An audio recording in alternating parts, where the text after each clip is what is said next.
অভিনয়ে তিনি কি করতে পারেন সেই ক্ষমতার কথা জানা আছে দেশ বিদেশের দর্শকদের, কিন্তু এবার সেই চেনা গলি থেকে বের হয়ে একদম ভিন্ন পথে হাঁটলেন অভিনেতা।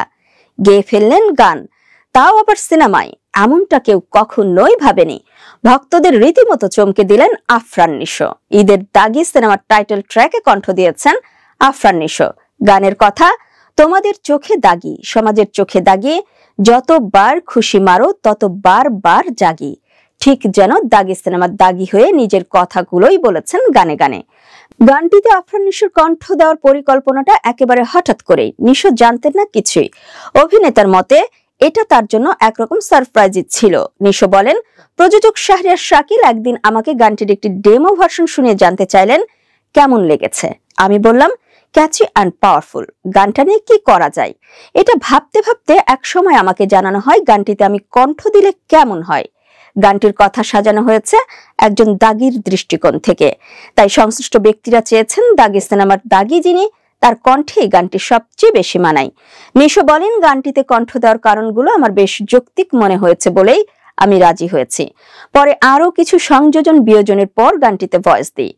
অনেক বছর আগে নাটকের জন্য কিছু লাইন গেয়েছিলেন আফরান নিশো। সেই গানের সুরকার ও গীতিকারও ছিলেন তিনি। সঙ্গীত নিয়ে তার জানাশোনা যে কিছু আছে তা বোঝাই যায়, তাই অনেকদিন পর গান গাইলেও বেশি বেগ পেতে হয়নি নিশোর। তিনি বলেন, খুবই উপভোগ করেছি গানটি গাওয়ার সময়। নিধিকে অনেক ধন্যবাদ। নিশো বলেন, একটু নিচু স্বরে যতটা সম্ভব এগ্রেশন আনার চেষ্টা করেছে। গায়ক হিসেবে গানটি গাইনি। অনিয়মিত বা গায়ক নয় বা প্রথম গান করছে এমন একজনের যে স্বাভাবিক ঢং, সেটাই রাখার চেষ্টা করেছি।